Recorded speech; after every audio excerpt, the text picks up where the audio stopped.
We're in the information age, but facts are in short supply. Reject the noise, ask bold questions, and pursue the truth with FBI whistleblowers and founding Suspendables, Garrett O'Boyle and Steve Friend. This is the American Radicals Podcast.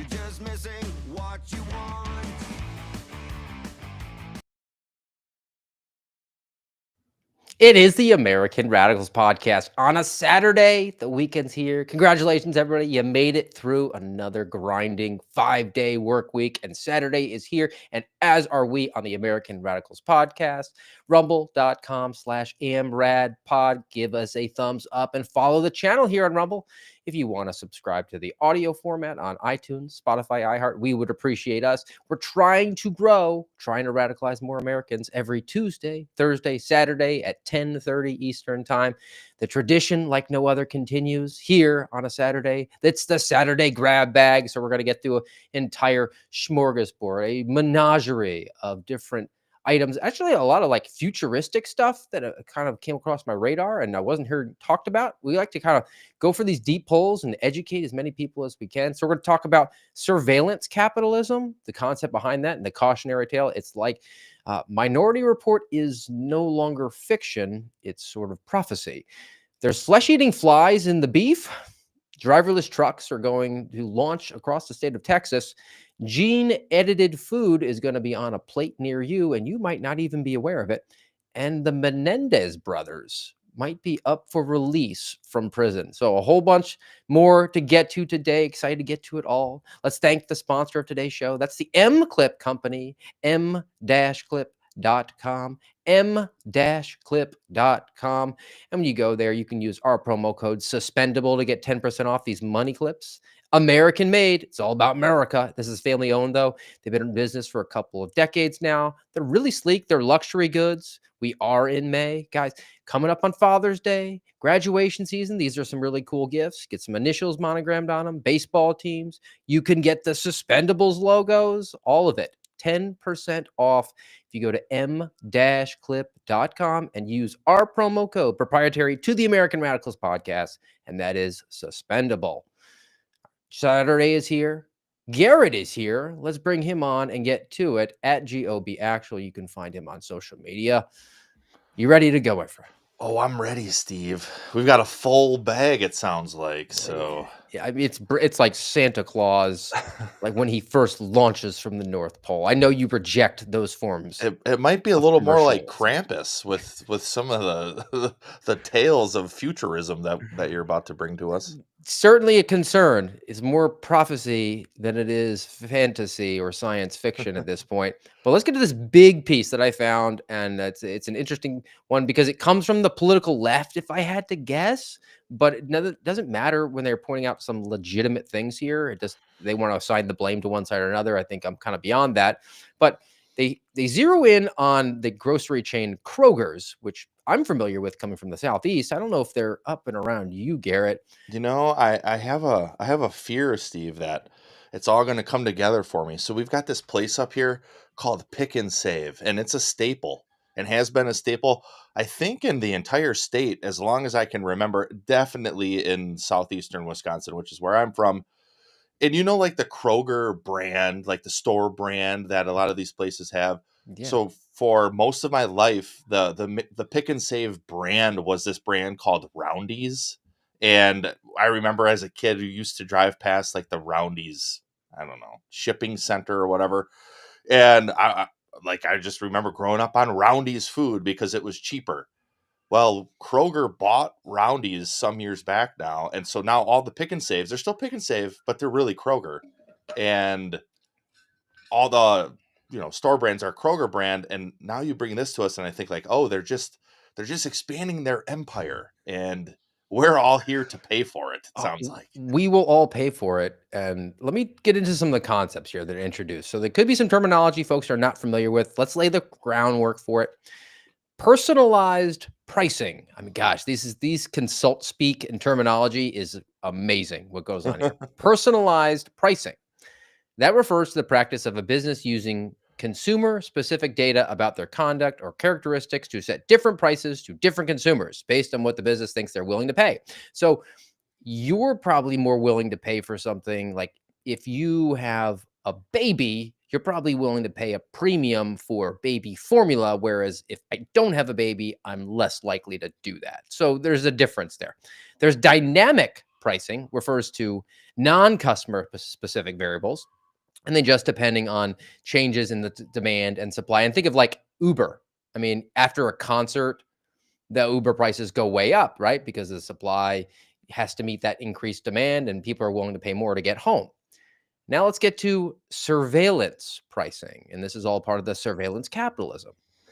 It's a practice whereby companies collect or obtain your data and use a variety of techniques to target different prices to specific consumers. So it's no longer like you and I both walk past the same item on the shelf and get the same price. It depends on the person, and they have the ability to do that because they've been collecting data. Because all these free brand, uh, you know, the rewards cards and things like that, where they're able to track what you purchased on that. Yeah. It's it's very specific. They know what your typical buying habits are. When you're in there and your phone is, the data is captured on that, and they see like, oh, you have apps that pertain to physical fitness. So you're probably more likely to go buy a protein bar than somebody else. So they're able to capture all of that. And as a result, they can target not just specific pricing, but they can specifically advertise to you while you're in the store. Yeah, it makes sense. We mentioned or the tap credit card recently, I was talking about how it makes things a lot easier. It's quicker. I just got to tap it real fast, and it's like, oh, that's convenient. But when you think of the long term effects, this is of course is how they get you. They make things simple and appealing and fast. And I think of even my Pick and Save app, Steve. So my essentially my Kroger app, and when I go on there, it'll show me past purchases, things you frequently Do buy. you want to buy it again? Want to buy it again? Let's reduce the friction, just one click Uh-huh. away, And right? then it'll have like things you might be interested in based off your buying purchases. And it's like, now you bring this to us. I'm really thinking uh eschatological, which is like end times in theology. And oh, I don't know if I'll be around for it, but Steve, we are on the brink, man, because it's tapping credit cards, it's apps on your phone. Pretty soon it'll be like Google Glass, but it'll be like contact lenses. Then it's going to be something in your wrist after they upgrade from everybody's mandatory Fitbit. Oh, the Fitbit's gonna be coming. You're gonna have the ability to tap that Fitbit as opposed to whipping out the credit card. I mean, unfortunately, M-Clip might be a thing of the past because your money clip will be gone. It'll all be stored on some sort of wrist bracelet. But Yes. here's some examples, right?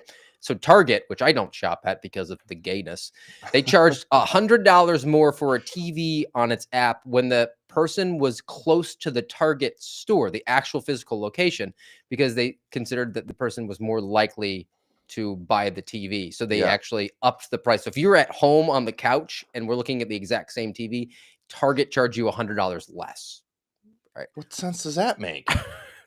Because of the geolocation ability, they were able to determine that people in closer proximity to the brick and mortar store are willing to pay more money. So we're going to go ahead and get that extra $100. I see. Oh man. Orbitz, the travel company, right? That you can go book your travel to find you the lowest fare and I'm all an that. Expedia guy, Steve. Man. Well, you probably should stay there. I'm sure Expedia is on the Oh straight and yeah. narrow. No doubt. Orbitz inferred that Mac users, rather than PC, they're willing to spend more on booking hotels, and they steered them to more expensive options than the Hmm. PC users. I because only have a they're Mac fancy. because Kyle Seraphin told me to get a Mac. Same here. So those same booking sites, not specific to Orbit, so could be Expedia. They charged higher prices for the same hotel rooms based on what city that you were actually viewing their website or their app from. So if you're in a podunk Wisconsin town, you're going to get cheaper rates than if you're viewing it from like a major city, because the presumption is you're a higher net worth individual. So they're going to go ahead and throw that price out to you because you might not get the sticker shock because you're used to the higher prices. Dude, this is already creepy. Oh, And It gets better, Oh, Garrett. I believe it. Let's talk about ESLs, not English second language. Electronic shelf labels. They're small screens that replace the little paper price labels that you go in and you see the price. But now because it'll be more efficient, and I'm sure because minimum wage is totally not price somebody out of a job, they'll just say, hey, it's cheaper to install electronic ones that we can go into the computer system and automatically change with the price that's listed. But it also gives you no lag time in order to do that. A physical person has to walk around the store, right? That takes a lot of time, a lot of effort. You don't want to put the wrong price on there because it'll misrepresent it. People will be very unhappy. So let's talk about how scary this gets with the electronic shelf label. Small screens replace the paper price labels. They allow the grocery stores to change the prices in seconds rather than having the employee, so they save on employee costs. They can be used for dynamic pricing, which we alluded to earlier, allowing stores to adjust the prices based on factors like the time of the purchase, where the grocery store is located, other data. You could pick an item off the shelf, and then by the time you go to check out, the price will be different. And who's to say that they don't just do that all the time? Right. Like 2 cents up every single time you pick it off the shelf. You'll hardly notice it. Yeah, but you they've won't just notice. increased the margin. Because you're going to be thinking, oh, when I saw my self-serving commercial at the window or in the freezer aisle, it was $6.90. It was $6.49. And then when you check out and it's $6.99, you're not paying attention when you scan it. You got a cart full of things, and so you're just moving on with your day. But it turns out, Steve, we happen to have a video of what this might look like. Check this out. A road diverges in the desert. Lexus. The road you're on, John Anderton, is the one less traveled. Make sure you are on time. Good evening, John. You can move the old-fashioned John Anderton. Century 21 Calls provides gourmet cuisine. John Anderton, you can use a Guinness right about now. Stressed out, John Anderton. Escape from it all, Harrison. Get away, John Anderton. That's enough of that. For those of you who don't know, that comes from the early 2000s movie Minority Report, which maybe, Steve, just maybe, one of these Saturdays we'll have to cover down on that a bit more. Now that we've The better scene when he puts in the different eyeballs and it calls him Mr. Yakamoto. Oh, yeah. But I mean, and look, that's a great allusion to the next element of this, and actually the final thing we get to on this original piece here on the surveillance capitalism from Kroger, but from across the entire market. Kroger itself partnered with another company called Cooler Screens. They installed digital screens that embed cameras and sensors to replace the refrigerator and freezer doors. So instead of being able to look inside and see the Ben and Jerry's that you don't want to buy because they're communists, Get the Haagen-Dazs that's right next to it. It will see your face instead and say, "Hi, John Anderton. You remember how you got the chocolate chunk last time? Why don't you try the graham cracker swirly?" And then, finally, whenever things are free, you are the product. So shouldn't surprise anybody. Grocery stores like Kroger, they get all that data and they sell it. They sell your data to other individual companies, other industries, so that they can manipulate you in the same way. So everything's all good here. How are you? I'm good too. John Anderton. I can't get that out of my head now. Just wouldn't that drive all of us into the loony bin? If you're hearing your name and his commercials keep changing and popping up for you, Lexus to Guinness to whatever. It is interesting that they advertised Lexus and then immediately into alcohol. Yes. But they had self-driving cars, so I guess it wasn't an issue in the movie itself. How about some flesh-eating flies, Garrett? Can't go wrong there. Never can go wrong with flesh-eating fungi or larvae, I guess I should say. From the private industries like the grocery stores that are eating out your substance to the actual maggots that are eating out the substance in the food that we're trying to purchase from them, the United States is halting cattle imports from Mexico, citing fears of a flesh-eating maggot, reporting from NPR. The maggots are not transgender. I was surprised. Concerns over flesh-eating parasites have led the U.S. to halt all imports of live cattle, horses, bison across the southern border. The Agriculture Secretary, her name is Brooke Rollins, made a decision last week citing a northward spread of the New World screwworm, That sounds dangerous. which has been detected in southern Mexico in last year. Screwworm isn't actually a worm, it's a fly. The maggots feast on the flesh and blood of their hosts with tiny moth hooks. Left untreated, the parasitic infection can kill a full-grown cow within 1 or 2 weeks. The risk to the humans is not significant, but it'll kill off all the different cows, horses, whatever livestock. So they're concerned about it. And I found an actual sister piece to this one, also from NPR. Isn't that what the commies want, though, Steve? Don't they want to kill off all of our bovine animals? We'll get to that in a minute. Oh, boy. But I want to close the loop. This is from Goats and Soda, which is part of NPR. Which we I like the name a lot more, but I don't like my taxpayer dollars going to any of the media. How this one I'm conflicted on, because this seems like intervention in God's green earth, but it did have a positive impact, seemingly, but you never know the long stream effects, or certainly they are not felt now because we're stopping imports of livestock with this actual exact same parasite. But here's a little bit of a history lesson for you, Garrett. How the screwworm's sex life saved your steak. Again, they're not tranny, but it's fun. In the 1930s, Department of Agriculture hired a bunch of scientists to study this fly. The main guy is called Nipling. He had a crazy idea: develop birth control for the male flies. He wanted to sterilize a bunch of the male flies in a lab, then unleash them into the wild. And after 20 years, he convinced them to let him do it. He released 50 million flies, and it worked.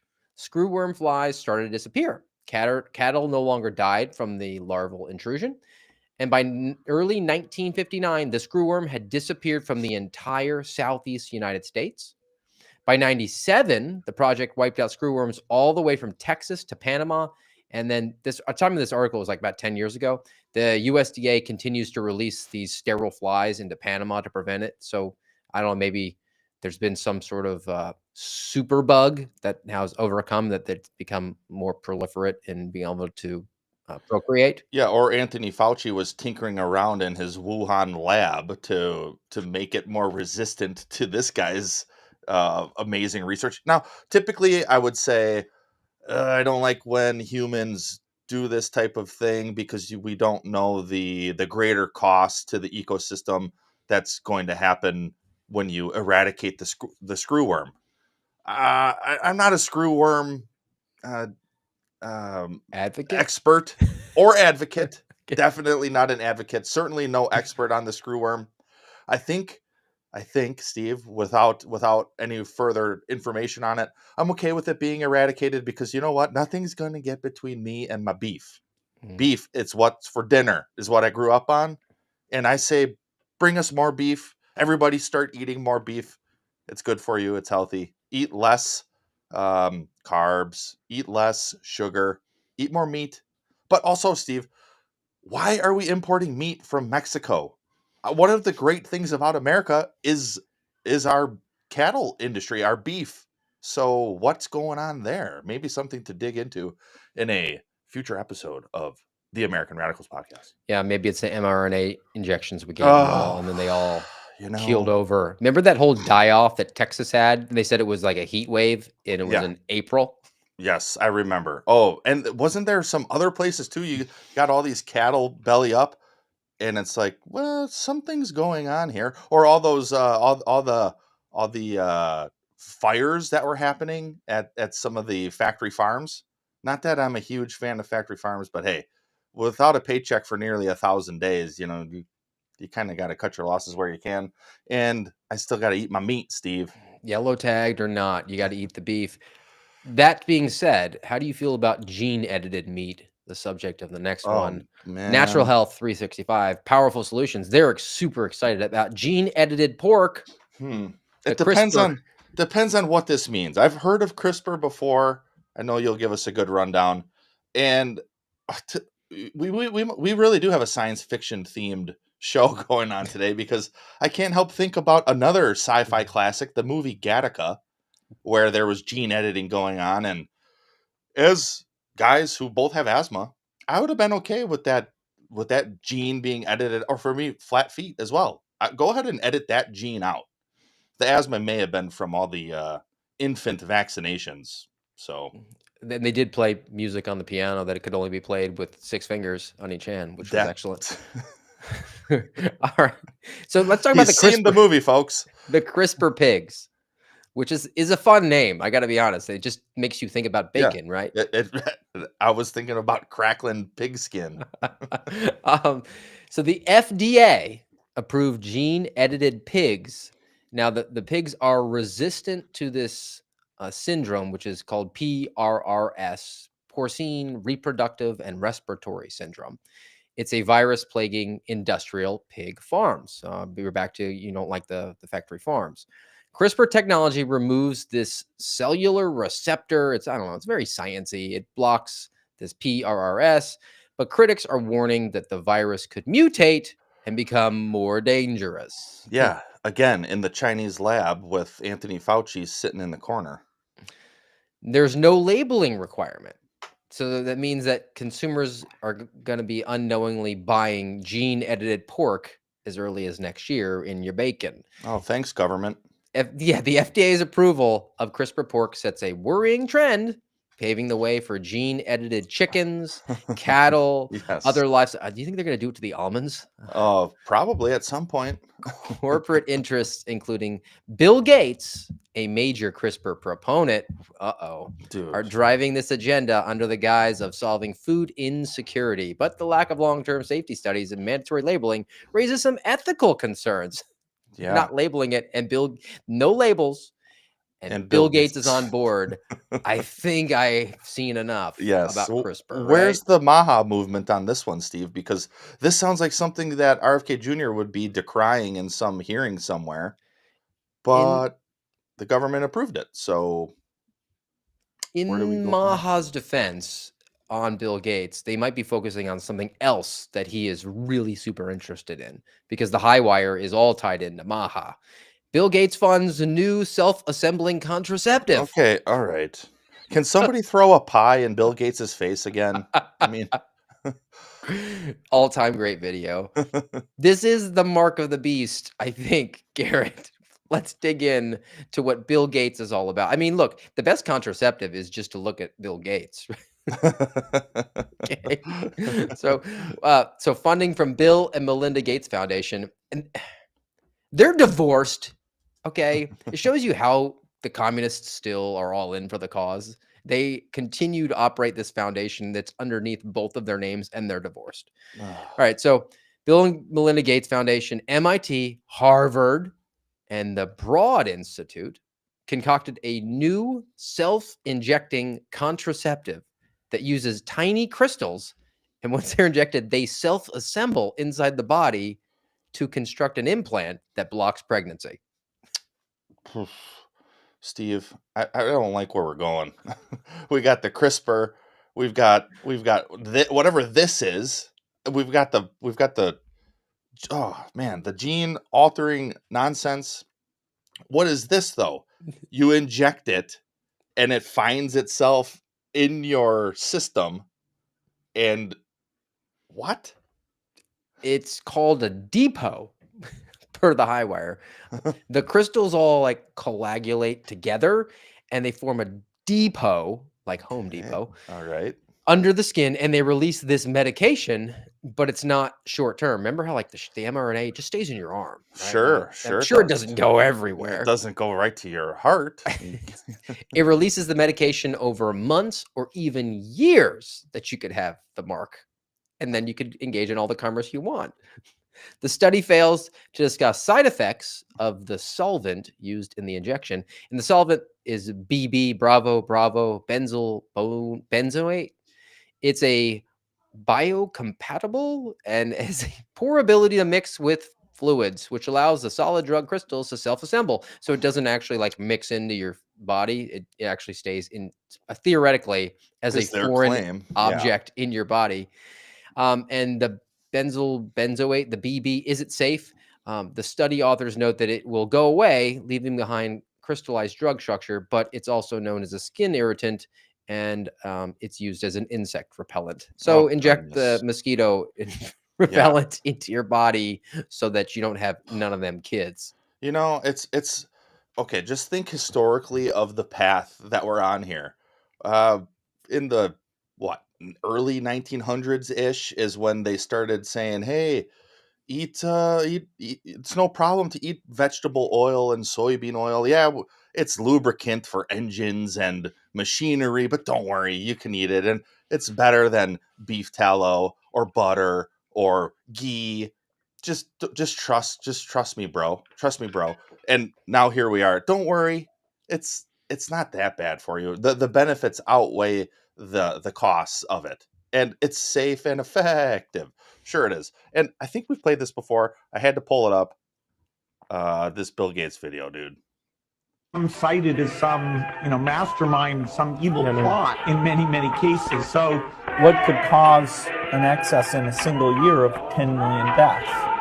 Now, clearly a big war could, and a pandemic, natural or created by bioterror. Who's the bad guy here? Normalcy only returns when we've largely vaccinated the entire global population. But you don't have a choice. People act like you have a choice. Well, this won't be the last pandemic that we face. We'll have to prepare for the next one. That will get attention this time. You had a number of meetings with Jeffrey Epstein. Well, he's dead, so $300 million. Jeez. He's donated to these various media organizations, which for sure has some sort of an impact. I mean, I know it's just a mashup of clips, but we said it on the last episode. Satan doesn't come at you with a pitchfork. He disguises himself as an angel of light. It's a pretty bad disguise when he talks about the next pandemic and smiles afterwards. Right. And bioterror or global war or you don't have a choice. I mean, plain and simple, that's about as satanic as it can get, especially someone with that much influence. Mm-hmm. Now, not everything is going to be so obviously like the mark of the beast to stop having those pesky children. I saw a different study on the subject of contraception. This is some 3D, maybe some 4D chess that I had never considered, and it's a subject of the next one on the Saturday grab bag. All right, car seats as contraception. What? Yes. Okay. All right. Go with me here. This is this study is it's published at SSRN. It's just, all these science papers that are there. It was published, the piece itself, about 5 years ago. Oh. All right. And here's what the abstract says. Since 1977, United States have passed laws steadily raising the age for which a child must ride in a car safety seat, right? We just got to keep our kids safe. It's all for your safety. These laws significantly raise the cost of having a third child, as many regular-sized cars cannot fit 3 child seats in the back. Using census data and state year variation laws, we estimate that when women have 2 children of ages requiring mandated car seats, they have a lower probability of giving birth by 0.73 percentage points. Consistent with causal channel, this effect is limited to third child births, is concentrated in households with access to a car, and is largely when a male is present, because both the male and the female sit in the front. We have the kids have to be sitting in the back. We estimate that the laws prevent only 57 car crash fatalities per year. So 57 children's lives are saved. Simultaneously, they led to the permanent reduction of 8,000 births that year and 145,000 fewer births since 1980, 90% of the decline being since the year 2000, because as years have gone on, the restrictions have come in more and more, and the kids are basically shaving by the time they're out of the car seats. Now, you've got some young ones. Now, you do have a larger vehicle, but that makes a lot of sense, and I'd never thought of it. No, never. And it really shows the layers and the depths of the control that they want to just force on you. Just comply. It's for your safety. The I was about to say abortion, but language matters here. Just murder your baby and things will be better. Just have one or two or none because your careers matter more and the zeros in your bank account matter more.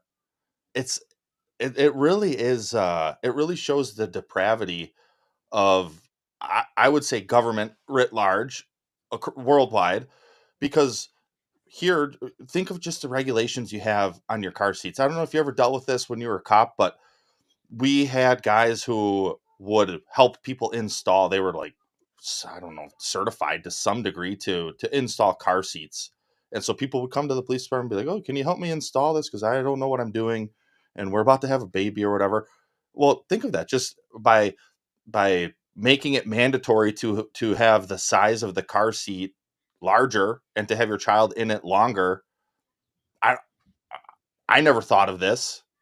Clearly somebody did along the way. Just take up more space and it's going to reduce your global footprint as humankind, which it's another aspect of Bill Gates is the population control piece that he talks about a lot. And look at how all this kind of works together. And I don't think many people would piece these things together, but they all play a role in if you're going to have more children or not. And you could even look at it from the political standpoint of how everybody wins on this one when it's a one big party and we ain't in it. I mean, you have the population doomsday sayers, right? Like we have to get back to where we were 500 years ago when there was less than 500 million people. So basically they're more murderous than any other communist dictator in the history of the world, right? They want to kill billions of people by orders of magnitude worse than Mao, right? So they're achieving their mission. And then you also have the push for, well, we're going to increase the economy because you got to get a bigger car, right? So that'll be good for the union jobs that are manufacturing them. And then the corporate Republicans are saying like, oh, it's good for business. It's good for GDP. We're just buying these cars that we don't necessarily need. And we're discouraging fiscal responsibility. I mean, if you are in your early 20s and you're even gainfully employed, but you're not killing it. You're not working in a corner office unless you're some sort of tech bro savant. Buying a Honda Civic should be fine. I used Honda Civic and you're starting your family, but now you're like, hey, I have to make a decision. Do I have to go and buy this giant vehicle, this Yukon, or do we just put off having the kids? And then a couple years from now, it's like, it's just not going to be convenient. I don't have the energy. I don't have the time for another baby. Like you could see, like you said, it all just kind of weaves together. I had never considered that. No, and we went to the fire department. I was a cop and I said, look, I'm still going to the fire department because I know those guys are certified to do it. Right. Install my car seat. Yeah. I watched a YouTube video, but I still don't trust myself on this one. I did stay at a Holiday Inn Express, but still have my doubts. Another health one. And this one from the grab bag. Texas Attorney General Ken Paxton, who's running for Senate. So take everything with a grain of salt from all these politicians. I don't worship any of them. Treat them like a condom, use them, and then throw them out. Texas AG Ken Paxton, along the subjects of contraception, he's investigating General Mills over healthy claims, quotes around healthy. So the Texas Attorney General launched this investigation into General Mills, claiming the company illegally misrepresents certain food products as healthy. He claims the company markets cereals like Trix and Lucky Charms as healthy and good sources of vitamins, despite containing petroleum-based food and colorings. If you think Trix and Lucky Charms are healthy, that's a you problem. You're retarded. It's okay. So I got to put this up here, Steve. It's Kellogg's, not General Mills, but hey, one and the same in my world. Just look at this headline here. The strange story behind your breakfast cereal. Kellogg's Corn Flakes were originally created by a doctor who believed bland food would reduce people's urge to masturbate. So Dr. Kellogg. Why didn't they just inject contraceptives? Yeah. Yes. Let's just get rid of the demons within you with this injectable. But the cereals that, I guess not Trix, but just if you just think of Corn Flakes and General Mills is involved here too, because it's like, oh, well, we're gonna make money, and we've been talking about health, and we've been talking about the future, but let's turn the page back into history for a moment.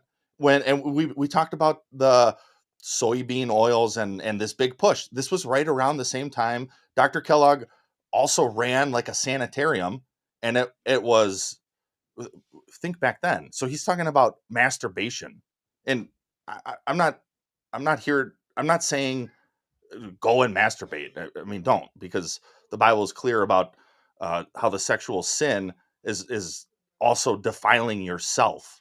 And but back in the day, it was, you're a crazy person, you're deranged, you need to go into the sanitarium, and we're going to feed you this bland porridge and wheat flakes that don't taste like much. And then look at the industry it's become, and it's like Trix, packed with artificial dyes and sugar, and then the company's claiming it's healthy. I don't like the government necessarily targeting a company because the dude's running for Senate, but I also don't like where we're at as far as health goes, because beef that's not altered by some mRNA jab is more healthy for you. Eggs, more healthy for you. Butter, more healthy. And we're at this point where I think a lot of people are starting to realize that, but many still just grab that box of cereal, and the healthiest thing they're going to put in it is their milk, but oftentimes it's skim milk and not whole milk, because we've also been given that lie that, oh, the whole milk has more fat in it. Yeah, well, if you remove the carbs and the processed sugars, that fat is good fat, and it's actually healthy for you. But I guess the long and short of what I'm trying to say is, General Mills is bad, but so is government targeting business. People just need to be, they need to take it on themselves to determine what is best for them. And maybe most people just aren't capable of that. We've had so much freedom and so much comfort for so long that people they just want to be they just want to be oh my goodness, I can't even speak. They want to be spoon-fed. Nice callback to cereal reference. Yeah, they want to be spoon-fed their General Mills cereal by the government, and just simp for the government, and because, well, the government told me that this is better and they're bad. No, take it upon yourself to actually look into some of this stuff and say, what's better for me and my family? The government is, immediately when the government tells you something is bad or good, you should approach that skeptically and say, is it though? Let me go look a little bit on my own first. Straight up. What's your favorite cereal, Garrett? Fruity Pebbles. Lies and propaganda. Nobody has a favorite cereal, because as soon as you say Fruity Pebbles, I say something like, yeah, but what about honeycomb? And you're like, oh, I forgot about good. I do like Cocoa Puffs too, and I haven't had any of these in a long time, but they are delicious, which is another way how they get you. A Golden Graham, Steve. Cinnamon Toast Crunch. I mean, come on. That's why they sell a variety pack. Nobody has a favorite, and they deliver it on trucks to the grocery store. So I'm going to use that as kind of a quasi, I don't know, link to the next story, which we got trucks that are being driven by no one other than Skynet. Oh boy. Launched in Texas. Driverless trucks rolling in Texas, ushering in a new era, reporting from Axios, which I had to sign up for. So now I'm going to get blasted with lots of emails. The company is called Aurora Innovation. They say it has successfully launched a self-driving truck service in the state of Texas, making it the first company to deploy the driverless heavy-duty trucks for commercial use on public roads in the United States. Aurora says it's been running freight this week between Dallas and Houston with its launch customers Hirschbach, Motorlines, and Uber Freight, and that it has completed 1,200 miles in a single self-driving truck without a driver. The company plans to build up to tens of self-driving trucks, so it's a smaller company, and they want to expand to El Paso and Phoenix by the end of 2025. And they've been pushing back on government regulation, because I guess if you're dealing with long-haul trucking, they have to have the ability to put the cones and stuff down if you break down the side of the road. Otherwise, you can be cited. You can be in some sort of violation of the law, and if there's nobody driving the vehicle, it's not going to be able to do that. So they're negotiating back and forth with the government on it. But I think as far as not wanting to be a Luddite versus I do have concerns about my fellow man. I did just pulled up like a quick data on driving in the United States as a profession. So as of the latest data from American Trucking Association, there are 3.5 million professional truck drivers in the US. It's one of the most common jobs. It is the top job in 29 states. Wow. The average age of a truck driver is 46, which means that it's a profession popular among those with actual significant life experience and work experience. It's not just like, hey, I did that for a couple years before I got my real job. 46 years old is something you're probably doing for an extended period of time. And then just the demographics. It's predominantly male, 90% of the workforce. So 90% of the workforce male, and they could be losing that job in the not too distant future. At 46, you would be expecting to work for probably another 2 decades. I think we'll have a lot of self-driving trucks at that point. A lot of people out of work, and learn to code when you're 60 is not going to happen. And so think of some of the rippling effects of that. It's another piece of the control and the Bill Gates ideas of 15-minute cities and just relying on the government, because what are you going to do? What are you going to do when your whole work history doesn't matter because they've got something better that's automated? So most people probably are then going to rely on the government. Well, I guess I'm going to have to go on some type of government assistance for the rest of my life because I can't get a job because I've driven a truck for 20 years and now that industry no longer exists. Some of this automation stuff I'm for. Like I go to the self-checkout. Well, usually we do like a pickup. You still need people for that because they're grabbing your food off the shelves or whatever. But if we go to the store, we typically do the self-checkout, which I like. But again, it goes back to the simplicity and the ease of modern technology, but also to the population control. You mentioned those who want to be worse than Mao and remove billions of people because they think the earth can't handle it or sustain us. And I think that's a piece that's connected here is if we start eliminating people's careers and jobs, they're going to have less kids because they're going to be concerned about the future. And then tie in so many topics that we talk about so frequently, like the abortion mills, where people are already having less kids. Who knows what type of tech-based careers are going to thrive in the future, where then people are going to just be focused on that. And it really is interesting when you think of all the tentacles of how it's all connected and where the powers that be, the club that we're not in, how they want to control you, and really at a global scale. And then maybe it was a couple weeks ago, probably there was that power outage or near infrastructure break across Europe. Well, when you got all these trucks that are taking all of your goods to and from places, and then you get some type of attack from China into your infrastructure that causes the internet to go down. I got to believe that that's part of how these self-driving vehicles operate is through the internet or through satellites and towers and 5G or whatever.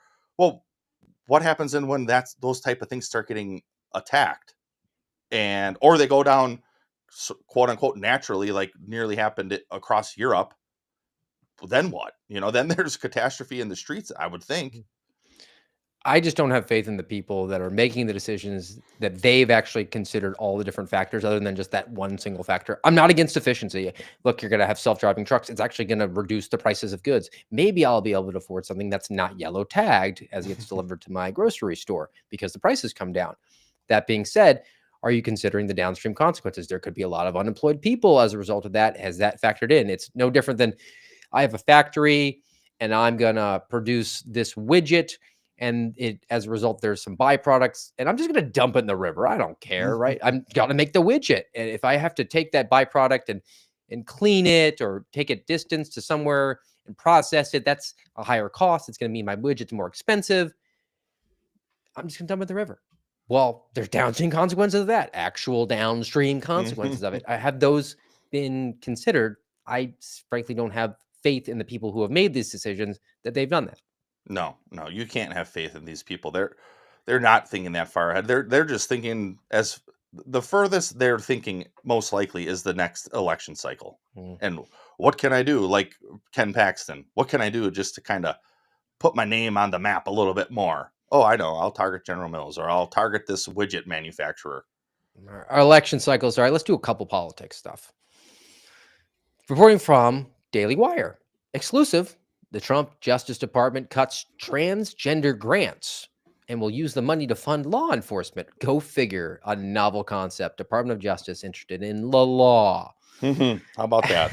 So after news broke that DOJ was slashing $811 million in grants, the legacy media, so the communists, they fear-mongered that the department was targeting victims of hate crimes and child abuse and school violence. So we're not going to be doing those things anymore. But the vast majority of the grants were grants awarded to non-governmental agencies, those NGOs, not to states or local jurisdictions. Those block grants that typically go to the police departments and county prosecutors' offices, which is, again, I have a problem with. Why are we paying taxes for you to then just redistribute it back to us? I think we should just cut the government. It's a leaky bucket.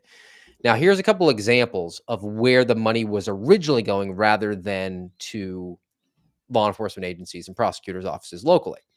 Diversity Center of Oklahoma, $200,000 to provide culturally responsive services to marginalized groups like Black and brown women, including Black transgender women, so Black dudes who feel pretty, in Oklahoma City. The grant specifically mentions that it will fund services including gender-affirming medical care. So the DOJ was funding the testosterone or the CHOP surgeries for people because of the melanin levels of their skin, which is exactly what the Department of Justice apparently existed to do under the Biden administration. The DOJ grants funneled $700,000. Look, if you got all your back pay and I got all my back pay, that's getting close around $700,000, right, Garrett? Yeah. But instead, the DOJ sent it to a Wisconsin-based Forge Inc. to be used to address major types of violence and crime against trans-identifying individuals and to add a particular focus on the experience of trans women, you mean dudes who feel pretty, of color, meaning men and boys who identify as females. Part of this effort would mean convening 23 listening sessions of trans survivors, struggle sessions with minority dudes who feel pretty. And the last one that I found from the DOJ was a grant of $250,000 to Washington State Department of Corrections, so the prison system within the state of Washington. And it promoted transgenderism within the prisons. They wanted to pay for the surgeries for those dudes who feel pretty. Think of the the crossover of justice, quote unquote justice, and why Steve, is there such a trend? I don't know if trend is the right word, but why is there so much criminality tied into the trans movement, if you want to even call it that? It's because these people have, it goes back to our last episode at the end from Voddie Baucham's sermon where he referenced Romans 1. They have a reprobate mind. They have been turned over. So it's not just the trans, oh, I'm a guy and I want to be a woman. They have a depraved mind already. The trans piece is just one aspect of that, but also to the grant that came to my once great state of Wisconsin, $700,000 to focus on dudes who feel pretty, who are also checking the box of the DEI metric because it said trans women, so men of color. So you're only going to focus on that. Cut it all. Cut all of that. That's not the place of the government to even be wading into. And Washington DOC, what's your job? Your job is to house criminals, not to give them the snip and tuck because they suddenly or want the government to pay for it or suddenly feel like they're the opposite sex. That's not the government's role in any society, much less an allegedly free one. You want the people who break the law legitimately and the ones who are not entrapped and we're not reinterpreting laws to probably be prosecuted. And if they need to go to jail, they go to jail, unless they're a Democrat, according to The Hill. And according to Hakeem Jeffries, House Minority Leader, Jeffries warns administration against arresting Democrats, quote, clear lines that they just dare not cross. I mean, whether in recent history, has anyone ever faced arrest and prosecution because they were a political leader? I mean, how old were you in 2024? Right. House Minority Leader Hakeem Jeffries hammered, this is The Hill, okay? So he hammered the Trump administration so loudly that, did you hear it before today when I told you about it, Garrett? Nope, I have not. So, but he still hammered them nonetheless, threatening to arrest Democrat members of Congress. Those are the ones that, stormed the ICE facility. Yeah. So he said such a move would constitute a clear case of executive overreach. We're not going to be intimidated by their tactics to try to force principled opposition from not standing up to their extremism, which are words that don't mean anything, because we all saw the video of one of the members of Congress body slamming a federal officer, and she probably goes to jail for that. Yeah. If we're living in a fair society where nobody is above the law. Yeah, exactly. The gaslighting is really at a surreal point, because it's not extreme to say you get arrested if you assault if you assault law enforcement. I saw another one, I think it was last night. I don't know when this occurred, sometime in this past week. It was of a city council woman. I think it was somewhere in New Jersey. And she was even more forceful than that congresswoman that we played the clip of the other day. But you don't get to bump into law enforcement. You don't get to interfere with law enforcement. You don't get to impede. We have laws. We are a nation of laws. How many times have you heard politicians say that? Even politicians like Joe Biden, who has said that for most of his career. And so when Hakeem Jeffries gets up here and is decrying the Trump administration for being extreme, when in the history of America is it extreme to arrest people who are impeding with law enforcement doing their job as dictated? They're not doing something that is against the law. And even if they were, I tell you from experience, when you're dealing with law enforcement who are corrupt, on the street is not the time to resist, unless you want it to go poorly for you. I hate that that's the reality, but it is. So you're going to have to go through the steps to fight it and resist it after that horrible tyrannical situation. But in this case, going to arrest people who came here illegally is not that. It's not government overreach. It's not tyranny. It's law enforcement doing what they're supposed to do. And now you have a politician saying, "Oh, how dare they? How dare they? They come and arrest politicians." Don't be running into law enforcement officers. Don't be grabbing at their wrists or grabbing their shoulder, or God forbid, trying to grab at their belt or their gun, or to intervene in any way with the legal justification that they have for being in the place that they're at, to arrest an illegal alien. Good luck with that. We absolutely should arrest these people. The congresswoman, this councilwoman in New Jersey, 100% should be arrested. How about the Menendez brothers? Let's talk about these. I mean, I know the Menendez brothers story sort of, because it came about right around the OJ, right? It was like right after OJ when people were like really interested in court TV. But they might get out of prison, Garrett. And I don't know how you feel about this. I mean, maybe they've paid their debt to society after murdering their parents. I don't know, but who am I to decide? Let's talk about it. And there's reports from PBS. Again, I'm going to those places that I paid for, so I might as well, unlike Axios, who I had to give through surveillance capitalism my email address to, so now they collect on me. Judge reduces the Menendez brothers' murder sentences, making them eligible for parole. Why? I mean, you don't get to murder people and then get a lighter sentence. This is basic. Well, you haven't considered all the factors yet. Come on, be a non-biased, non-partisan fair-minded person here who endeavors to be an ACLU attorney from the 90s. Eric and Lyle Menendez will have a new shot at freedom after 35 years behind bars. The brothers were convicted in 1996 for murdering their parents, Jose and Kitty Menendez, in their Beverly Hills home in 1989. So it took them 7 years to get convicted. The brothers were 18 and 21 at the time of the murders, so they were adults. Defense attorneys argued the brothers acted out of self-defense after years of sexual abuse by their father. Prosecutors said the brothers killed the parents because of their multi-million-dollar inheritance. Previous LA County District Attorney George Gascon, the Soros guy, remember who the LA people actually booted out of office because he was such a commie? He opened the door to a possible freedom for the brothers last fall because that's what communists do. They want the vile street animals on the streets hurting people. And he asked the judge to reduce their sentence before he was out of a job.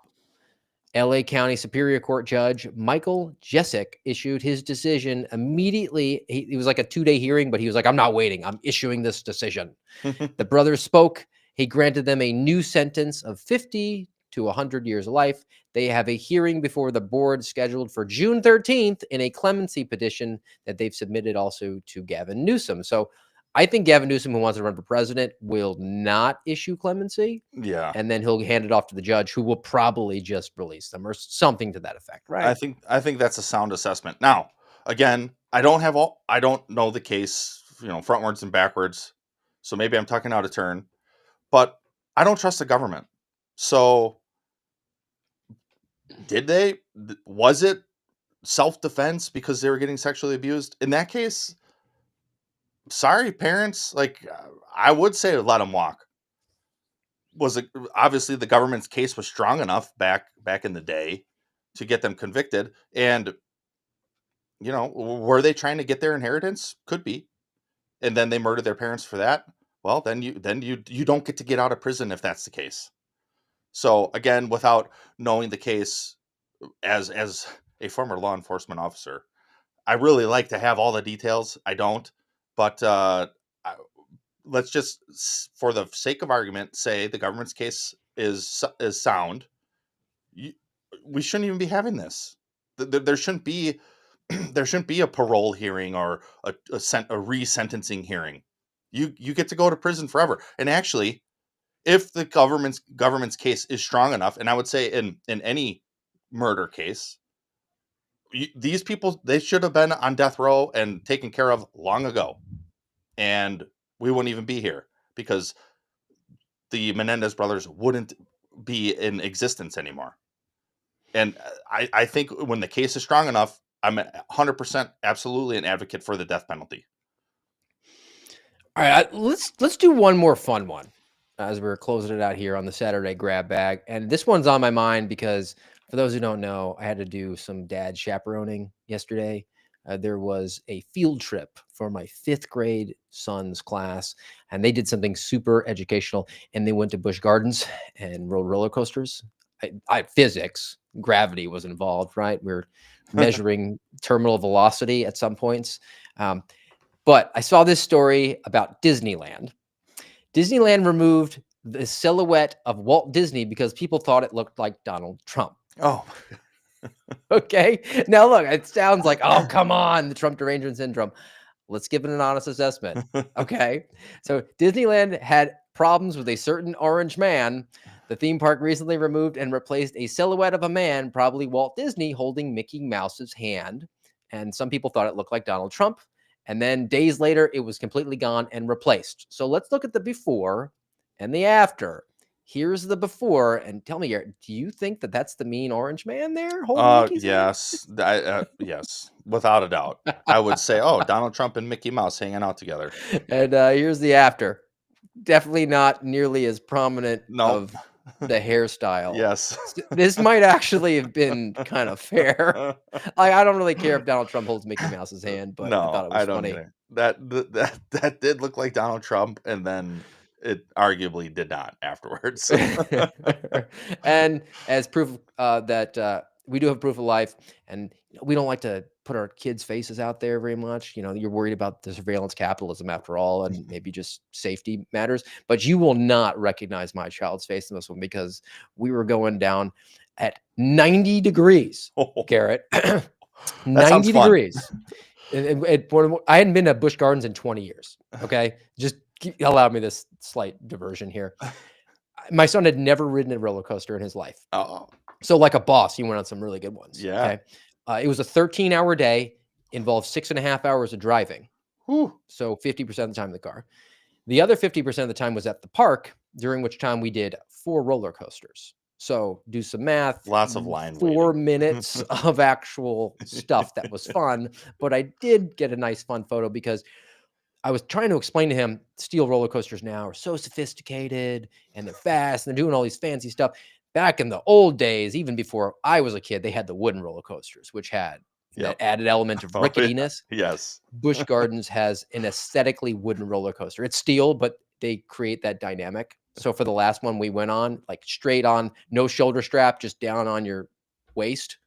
And you go at 90 degrees down a rickety roller coaster. And it produced that face right there of my 11-year-old. So I had to put him on blast. I'll have to tease him later that I did so because he's always wondering if I brought him up in the show.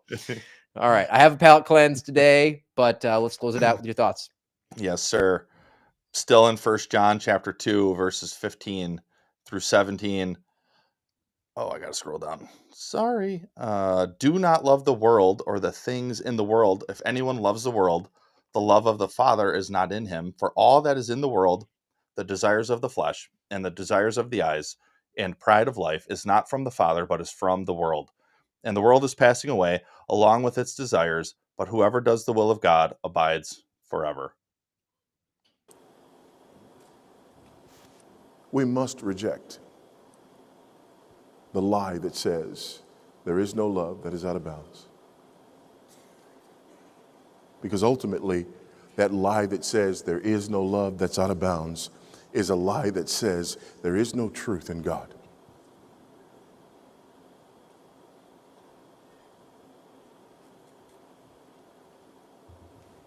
I'm a father 9 times over. And what that means is I am very well acquainted with the fact that love is not defined by allowing those whom you love to have what they want when they want it, just because they want it.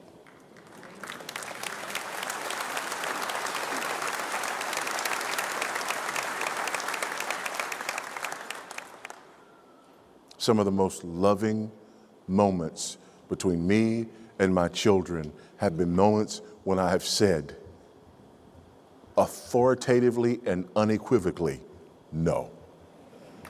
Amen?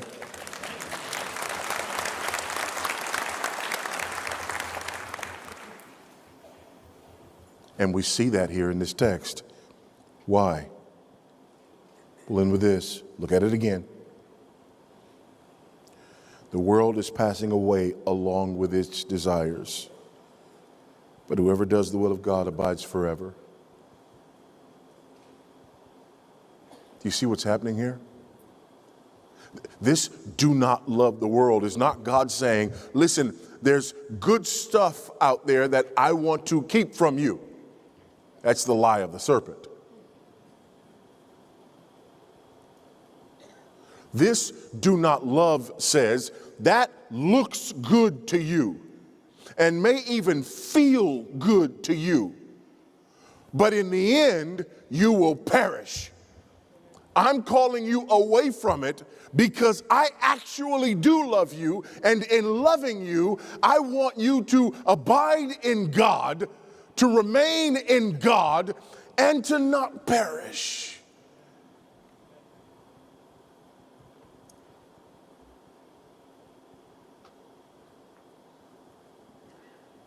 Because our desire is that Christ indeed may have the fullness of the reward for which he died. So do not love the world. I mean, amen to that. You know, as parents, I can't help but think of in Proverbs where it says, "Raise up your children in the way they should go, for when they are old, they will never depart from it." And ultimately, God is our Father, and as dads, our job, our goal is to be as Christ-like as we can be. Don't get me wrong, we fail all the time. Still, I struggle with my own desires of the flesh, desires, lust of the eyes, flesh, and boastful pride of life.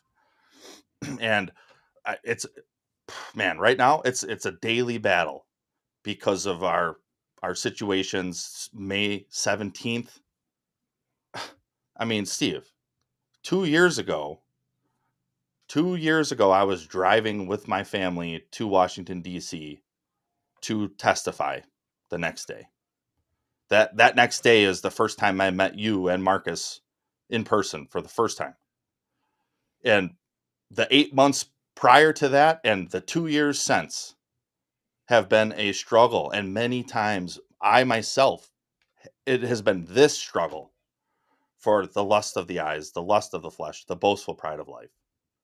The boastful pride of life of, oh, I ascended to the peak of law enforcement, to the FBI.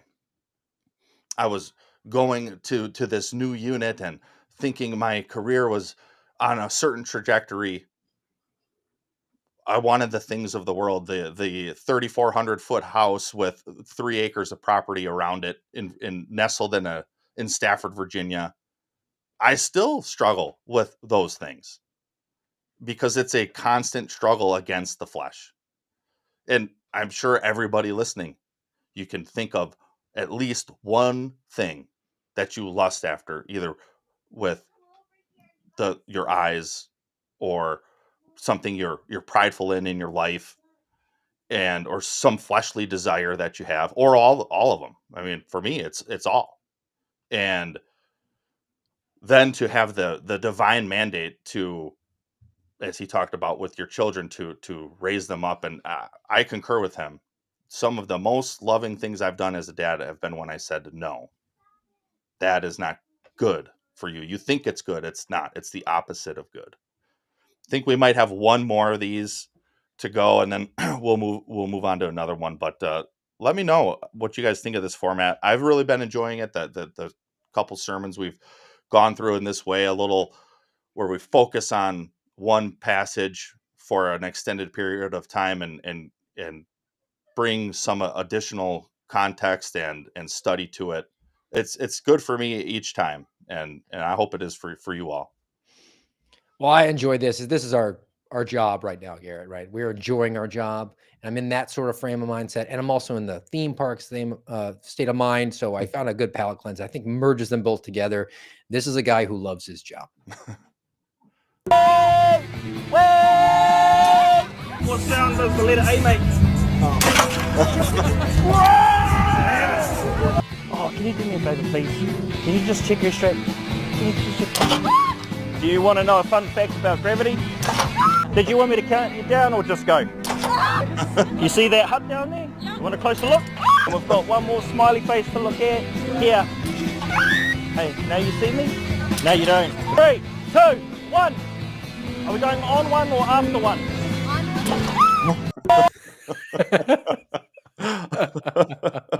That's awesome. The Aussie or New Zealand accent even adds to the flavor. I love it.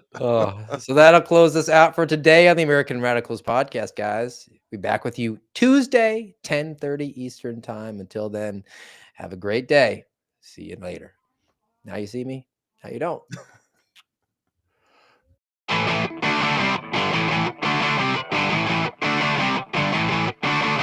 You've been listening to the voice of the Suspendables on the American Radicals podcast.